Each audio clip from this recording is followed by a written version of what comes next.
வெத்து விளம்பரங்களை மட்டுமே வச்சு மக்களை ஏமாத்தி ஆட்சிக்கு வந்த இந்த திமுக அரசு இன்னைக்கு இளைஞர்களுடைய கனவையே சதைச்சிருச்சு. இன்னைக்கு தமிழகத்துல டிஎன்பிஎஸ்சி குரூப் 2 2A எக்ஸாம் நடக்க இருந்துச்சு. அதுக்காக மாணவர்களும் தங்களை தயார்படுத்திக்கிட்டு இளைஞர்கள் அந்த இடத்துக்கு போனாங்க. ஆனா எழுத இருக்கிற இடத்துல சில பிரச்சனை, அதாவது தொழில்நுட்ப கோளாறுன்னு இந்த தமிழக அரசு சொல்லிருச்சு. அந்த தொழில்நுட்ப கோளாறு காரணமா அந்த டிஎன்பிஎஸ்சி எக்ஸாம் நிறுத்தப்பட்டுச்சு. ஆனா நிறைய இடங்கள்ல மாணவர்கள் அந்த இளைஞர்கள் நிறுத்தப்பட்டதே தெரியாம பாவம் அப்பாவி இளைஞர்கள் எக்ஸாம் எழுதிட்டு இருந்தாங்க. அதுதான் ஒரு பெரிய கொடுமை.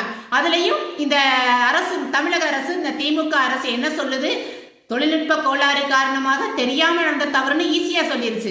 ஆனா இதுல எத்தனை இளைஞர்களோட கனவுகள் சிதைக்கப்பட்டுச்சு, எத்தனை இளைஞர்களோட நேரங்கள் வீணடிக்கப்பட்டுச்சு.